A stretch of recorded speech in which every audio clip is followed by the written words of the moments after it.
नमस्कार, आपके साथ मैं हूं साक्षी जोशी और आप देख रहे हैं सुबह की ब्रेकिंग न्यूज। और शुरुआत करते हैं राजस्थान से। राजस्थान विधानसभा के स्पीकर सीपी जोशी की याचिका पर सुप्रीम कोर्ट में आज होगी सुनवाई। स्पीकर ने अपनी याचिका में राजस्थान हाईकोर्ट के उस फैसले को चुनौती दी है जिसमें सचिन पायलट समेत 19 विधायकों के खिलाफ अयोग्यता कार्रवाई पर रोक लगाई गई है। हाई कोर्ट ने स्पीकर को 24 जुलाई तक सदस्यों के खिलाफ अयोग्यता कार्यवाही पर सुनवाई करने से रोक दिया था। स्पीकर के सुप्रीम कोर्ट पहुंचने के बाद सचिन पायलट ने भी सुप्रीम कोर्ट में कैविएट दाखिल की है ताकि उनका पक्ष सुने बगैर कोर्ट इस मामले में एक तरफा आदेश न जारी कर दे। इसी मामले को लेकर सुप्रीम कोर्ट में आज सुबह 11 बजे सुनवाई होगी। हमारे साथ इस वक्त प्रभाकर मिश्रा जुड़ गए हैं। प्रभाकर, राजस्थान में तो ऐसा लग रहा है कि पूरा का पूरा जो विधानसभा है वो एकदम शिफ्ट हो गई है अब कोर्ट में। अब सब कुछ कोर्ट ही फैसला करेगा। निश्चित तौर पर, और होता यही है कि जब भी ऐसे मामले होते हैं तो उसके बाद से सियासी लड़ाई होती है और कानूनी लड़ाई में तब्दील हो जाती है। तो अब सबकी निगाहें सुप्रीम कोर्ट की तरफ होंगी। 11 बजे के आसपास जस्टिस अरुण मिश्रा की बेंच सुनवाई करेगी। हालांकि यहाँ पर जब याचिका जो आई है स्पीकर की वो बहुत लिमिटेड लॉ पॉइंट पर आई है कि जब तक स्पीकर अयोग्यता के मामले में फैसला नहीं ले लें, कोई भी अदालत किसी भी अदालत को दखल करने का अधिकार नहीं होता है। और स्पीकर की तरफ से जो दलील दी गई है, जो बातें कही गई है, वो यही कही गई है कि सुप्रीम कोर्ट का खुद का एक जजमेंट है कोहोटो मामले में, जिसमें सुप्रीम कोर्ट ने ये कहा था कि जब तक स्पीकर अयोग्यता के मामले में डिसाइड नहीं करते हैं, फैसला नहीं करते थे, तब तक अदालत का काम शुरू नहीं होता है। और यहाँ पर स्पीकर ने यही कहा है कि अभी तो हमने केवल नोटिस जारी किया है, अभी हमें फैसला लेना बाकी है और ऐसे में किसी भी अदालत को दखल नहीं देना चाहिए। तब ये देखना होगा कि इस जो लॉ पॉइंट है इस पर सुप्रीम कोर्ट कितना आश्वस्त होता है और किस तरह से संतुष्ट होता है। हालांकि चूंकि मामला बहुत सियासी है तो इसमें देश के जो तमाम बड़े वकील होंगे वो शामिल होंगे। इसमें हरीश साल्वे के शामिल होंगे, अभिषेक मनु सिंघवी और कपिल सिब्बल के शामिल होने की वह है। तो सबकी निगाहें 11 बजे के आसपास होंगी जब सुप्रीम कोर्ट में इस मसले की सुनवाई होगी, संवैधानिक पहलुओं की सुनवाई होगी। और साक्षी, बड़ी रोचक सी स्थिति ये भी है कि दल बदल विधेयक कानून को लेकर जब भी कोई ऐसा मामला आता है, बार बार सुप्रीम कोर्ट में मामला आता है, बार बार सुप्रीम कोर्ट उस कानून की समीक्षा करता है, लेकिन कुछ न कुछ चीजें ऐसी रह जाती हैं कि जिसके बाद से फिर जब भी ऐसा विवाद होता है तो मामले में एक बार फिर सुप्रीम कोर्ट या हाई कोर्ट को दखल देना होता है। तो यहाँ पर मामला एक बार फिर सुप्रीम कोर्ट आ गया है। चूंकि हाई कोर्ट ने 24 तारीख तक कोई भी कार्रवाई करने से पर रोक लगा दिया है, तो ये स्पीकर को लगता है कि स्पीकर के अधिकार क्षेत्र में कोर्ट का दखल है। तो अब ये देखना है कि स्पीकर के अधिकार क्षेत्र को कोर्ट कितना अक्षुण्ण मान रहा है, और ये सारी चीजें जब 11 बजे सुप्रीम कोर्ट में सुनवाई होगी तभी पता चलता है। प्रभाकर, इसमें सचिन पायलट ने कैविएट दाखिल कर दी है। कैविएट का रोल अब इस पूरी सुनवाई में किस तरह से प्ले होगा? साक्षी, कैविएट का मतलब ये होता है कि कोई पहले जो याचिकाकर्ता आ गया है तो उसको सुनने के बाद बिना दूसरे पक्ष को सुने हुए कोर्ट को आदेश पारित नहीं करना चाहिए, और इसीलिए दूसरी पार्टी कैविएट दाखिल करती है। तो यहाँ पर मतलब ये हुआ कि स्पीकर की याचिका को सुनने के बाद बिना सचिन पायलट और उनके खेमे की दलीलों को सुने हुए कोर्ट को कोई दखल नहीं देना चाहिए। इसीलिए सचिन पायलट के खेमे की तरफ से कैविएट दाखिल हुई है। अब इसीलिए जब 11 बजे सुनवाई होगी तो स्पीकर की दलीलों के साथ साथ सचिन पायलट की दलीलों को भी कोर्ट सुनेगा और उसके बाद ही इस मामले में कोई आदेश पारित करेगा। ठीक है प्रभाकर, नजर बनाए रखें आप। शुक्रिया हमारे साथ जुड़ने के लिए। और राजस्थान के सीएम अशोक गहलोत ने पीएम मोदी को चिट्ठी लिखी है। अपनी इस चिट्ठी में उन्होंने राज्यों की चुनी हुई सरकारों को अस्थिर करने के आरोप लगाए हैं। कर्नाटक और मध्य प्रदेश का जिक्र करते हुए गहलोत ने राजस्थान की सरकार को गिराने की कोशिश किए जाने के आरोप लगाए हैं। गहलोत ने इस मामले में केंद्रीय मंत्री गजेंद्र सिंह शेखावत समेत बीजेपी के दूसरे नेताओं और अपनी पार्टी कांग्रेस के कुछ नेताओं के शामिल होने के आरोप भी लगाए हैं। उन्होंने पीएम मोदी को यह भी लिखा है कि उन्हें नहीं पता कि यह सब उनकी जानकारी में किस हद तक है या उन्हें गुमराह किया जा रहा है। कांग्रेस के पूर्व अध्यक्ष राहुल गांधी आज अपनी वीडियो सीरीज की तीसरी कड़ी जारी करने जा रहे हैं। सुबह 10 बजे वो वीडियो जारी करेंगे। इस बार का मुद्दा है चीन। Truth with Rahul Gandhi series के तहत राहुल गांधी लगातार पीएम मोदी पर निशाना साध रहे हैं और आज वो भारत को चीन से कैसे निपटना चाहिए इस मुद्दे पर वीडियो के जरिए बात करेंगे।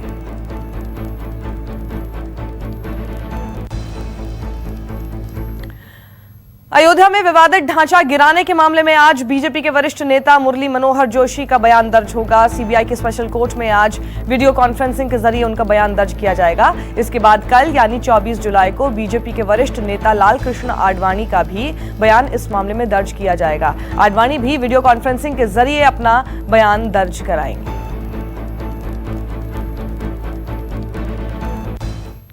और इस वक्त की एक बड़ी खबर यूपी से, जहां राजधानी लखनऊ के अलावा गौतम बुद्ध नगर में पुलिस और बदमाशों के बीच एनकाउंटर हुआ है। आप लखनऊ और गौतम बुद्ध की दो तस्वीरें इस वक्त देख सकते हैं। लखनऊ में जहां पुलिस ने मुठभेड़ के दौरान 25,000 के एक इनामी बदमाश को गिरफ्तार किया है, यहां एक बदमाश फरार होने में कामयाब रहा। वहीं गौतम बुद्ध नगर के दादरी में हुई मुठभेड़ के दौरान भी पुलिस ने 25,000 के एक इनामी बदमाश को गिरफ्तार किया है। पुलिस के मुताबिक दोनों ही बदमाशों के खिलाफ पहले से कई मामले दर्ज हैं और उनके खिलाफ गैंगस्टर एक्ट के तहत कार्रवाई की गई है।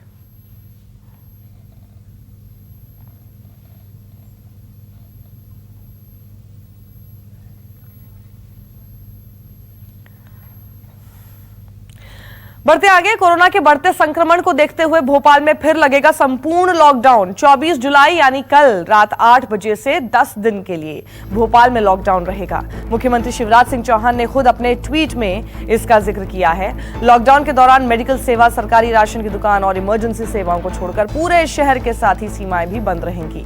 एक बार फिर से ई पास के जरिए ही कोई बाहर आ जा सकेगा। सीएम शिवराज सिंह चौहान ने लोगों से नियमों का पालन करने और सावधानी बरतने की अपील की है। और आपको यह भी बता दें कि भोपाल में अब तक 4,669 कोरोना पॉजिटिव केस सामने आ चुके हैं और 144 मरीजों की मौत हो चुकी है। 25 तारीख को सुबह से 10 दिन के लिए पूरा भोपाल लॉकडाउन रहेगा। सब्जी वाले जो सब्जी के ठेले हैं कॉलोनियों में जाते हैं, वो दूध की दुकान, इंडस्ट्री और जो सरकारी राशन की दुकानें हैं, ये खुले रहेंगे। हमारे साथ इस वक्त विपिन श्रीवास्तव जुड़ गए हैं। विपिन, क्या क्या चीजें खुली रहेंगी, क्या बंद रहेगा और क्या ये सिर्फ भोपाल के लिए है? देखिए, सब कुछ वैसे ही रहेगा जैसे लॉकडाउन में हुआ करता था। जो पहले जो तस्वीरें देखी वैसे ही कुछ यहाँ पर रखा गया है। और अगर देखा जाए तो मेडिकल इमरजेंसी या मेडिकल शॉप या दूध की दुकान, ये तमाम चीजें खुली रहेंगी। और सरकारी जो स्टोर होते हैं, सोसाइटी होती है, वहां से कुछ किराना देने की यहाँ पर सुविधा दी जाएगी। लेकिन बाकी तमाम चीजें बंद रहेंगी। ई पास की व्यवस्था की जाएगी एक जगह से दूसरे जगह जाने में।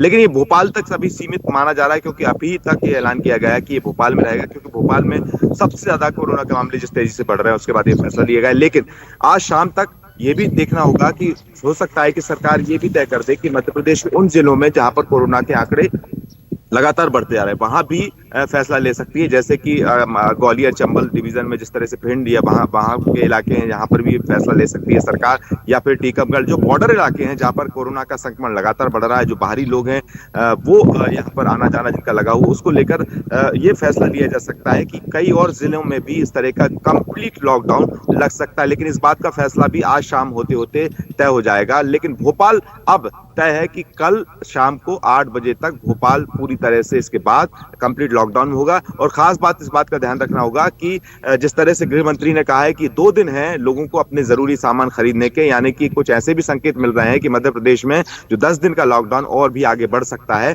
जिन परिस्थितियों को देखते हैं। क्योंकि 5,000 तो उससे आगे तो मध्य प्रदेश में अगर बात की जाए तो भोपाल के आंकड़े पहुंच चुके हैं और मौतों का आंकड़ा भी बढ़ रहा है। अगर देखा जाए तो पूरे मध्य प्रदेश में भी जो आंकड़े हैं वो भी 24,000 को पार कर चुके हैं, लगभग 25,000 पहुंचने वाले हैं। तो ये स्थिति वो भी तब है जबकि अनलॉक के बाद जो 22 दिन का जो समय देखा जाए तो मिला है, उन 22 दिन में जो आंकड़े हैं लगभग दोगुने के आसपास हो चुके हैं। यानी कि जो 100 दिन में जो जितने मरीज आए थे, अगर देखा जाए तो मध्य प्रदेश में 13,000 के आसपास जो है, 13,500 ऐसे पेशेंट थे जो कोरोना से पॉजिटिव हुए थे। लेकिन 20 दिन में या 22 दिन में देखा जाए तो करीब 10 से 11,000 ऐसे कोरोना के मरीज आए। तो ये जो आंकड़े हैं, इन पर ही विचार करते हुए मध्य प्रदेश सरकार ने फैसला लिया है कि इस तेजी से कोरोना का ग्राफ बढ़ रहा है, मध्य प्रदेश के लिए शुक्रिया इस जानकारी के लिए आपका।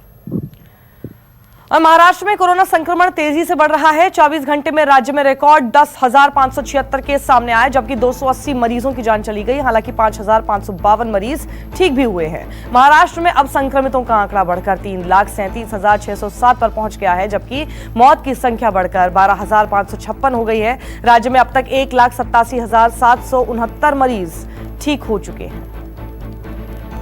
विनोद जगदाले हमारे साथ जुड़ गए हैं। विनोद, किस तरह की स्थिति कोरोना को लेकर अब पूरे महाराष्ट्र में देखने को मिल रही है और क्या लोगों के अंदर इसको लेकर अभी सेंसिटाइजेशन हुआ है कि नहीं, क्योंकि लगातार महाराष्ट्र टॉप पर है?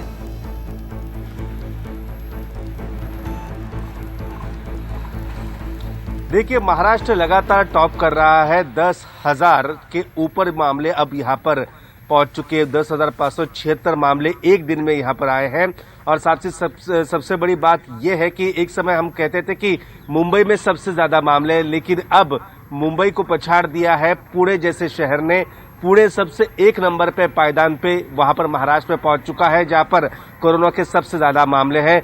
दूसरे नंबर पर ठाणे जिला है, जहां पर हम खड़े हैं। ये ठाणे शहर है, इसी का एक जिला है, ठाणे यही जिला है। ठाणे जिले में भी सबसे ज्यादा मामले यहाँ पर पाए गए हैं। तो ये चिंता का काफी बड़ा विषय है, लेकिन लोगों में अभी भी इस बीमारी को लेकर कहीं ना कहीं लोग सतर्क ज्यादा नहीं दिखाई पड़ रहे हैं। हालांकि हर तरीके से उनको बताया गया है कि कितनी बड़ी ये महामारी है, कैसे बचा जाए, लेकिन अब तक सोशल डिस्टेंसिंग का पालन नहीं हो रहा है। इसी ठाणे शहर में 3 दिन से लगातार ठाणे महानगर पालिका कार्रवाई कर रही है। हर दुकानों में भीड़ देखने को मिली है। 18 दिन का लगातार लॉकडाउन इस शहर में था, लेकिन 18 दिन के भी बाद भी कल ठाणे शहर की बात करें तो कल 370 से भी ज्यादा। शुक्रिया इस जानकारी के लिए आपका। और अगर बात करें दिल्ली की, तो दिल्ली में कोरोना संक्रमण में आज फिर इजाफा हुआ है। दिल्ली में अब तक कोरोना के कुल 1,26,323 मामले सामने आए हैं। पिछले 24 घंटे में 1,227 नए मामले सामने आए। वहीं 24 घंटे में 1,532 कोरोना मरीज ठीक भी हुए। अब तक कुल 1,07,650 मरीज ठीक हो चुके हैं। पिछले 24 घंटे में 29 मरीजों की मौत के साथ कुल मौतों का आंकड़ा 3,719 तक पहुंच गया है। दिल्ली में कुछ दिन पहले तक कोरोना के आंकड़े हर रोज 2,500 से ज्यादा बढ़ रहे थे, लेकिन अब कुछ कम हो गए हैं। बिहार में कोरोना संक्रमितों की बढ़ती संख्या के साथ ही स्वास्थ्य सेवाओं की बिगड़ी तस्वीरों का आना जारी है। पटना के एनएमसीएच में मरीज के परिजनों और डॉक्टर में झड़प को लेकर कुछ देर इमरजेंसी ठप रही। हालांकि बाद में वरिष्ठ अधिकारियों की दखल के बाद डॉक्टर काम पर लौट आए। वहीं भोजपुर जिले में स्वास्थ्य संविदा कर्मियों ने अपनी मांगों को लेकर हड़ताल पर चले जाने से सभी सरकारी अस्पतालों में अफरा तफरी का माहौल बना दिया। बता दें कि बिहार में 24 घंटे में कोरोना के 1,502 केस सामने आए हैं। पटना में सबसे ज्यादा 452 पॉजिटिव मामले मिले हैं और राज्य में अब संक्रमितों का आंकड़ा बढ़कर 30,066 पर पहुंच गया है। पूरे देश में कोरोना मरीजों की संख्या बढ़कर 11,92,000 हो गई है। वहीं पिछले 24 घंटे में 37,724 नए मामले सामने आए, जिससे देश में कुल मरीजों की संख्या 11,92,915 हो गई है। 648 कोरोना मरीजों की मौत पिछले 24 घंटों के दौरान हुई है। इसी के साथ देश में अब तक कुल 28,732 लोगों की जान जा चुकी है। देश में कोरोना के अभी 4,11,133 एक्टिव मामले हैं, जबकि 7,53,050 लोग स्वस्थ हो चुके हैं। देश में कोरोना मरीजों की रफ्तार जिस तेजी से बढ़ रही है, उसी रफ्तार से लोग ठीक भी हो रहे हैं। इस वक्त एक और बड़ी खबर का रुख कर लेते हैं। लद्दाख में शहीद हुए कर्नल संतोष बाबू की पत्नी को तेलंगाना सरकार ने नौकरी दी है। संतोष बाबू की पत्नी संतोषी को डिप्टी कलेक्टर के पद पर नियुक्त किया गया है। ऐलान के मुताबिक सीएम चंद्रशेखर राव ने संतोषी को नियुक्त पत्र सौंप दिया है। बताया जा रहा है कि संतोषी की नियुक्ति हैदराबाद या आसपास के इलाके में होगी। आपको यह भी बता दें कि फिलहाल संतोषी अपने 2 बच्चों के साथ दिल्ली में रहती हैं और शहीद कर्नल की मां हैदराबाद में है।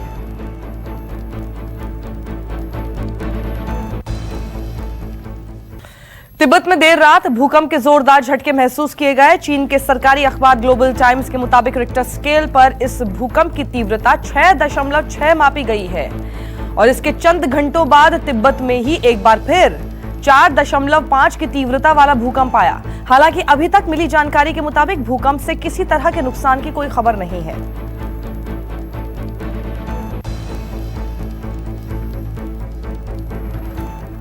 नमस्कार, मैं हूं मानक गुप्ता। अगर आपको हमारा ये वीडियो पसंद आया हो तो इसे लाइक और शेयर जरूर करें और हां, हमें सब्सक्राइब और फॉलो करना ना भूलें ताकि आप देश और दुनिया की कोई खबर मिस ना करें। तो जुड़े रहिए हमारे साथ और देखते रहिए News 24।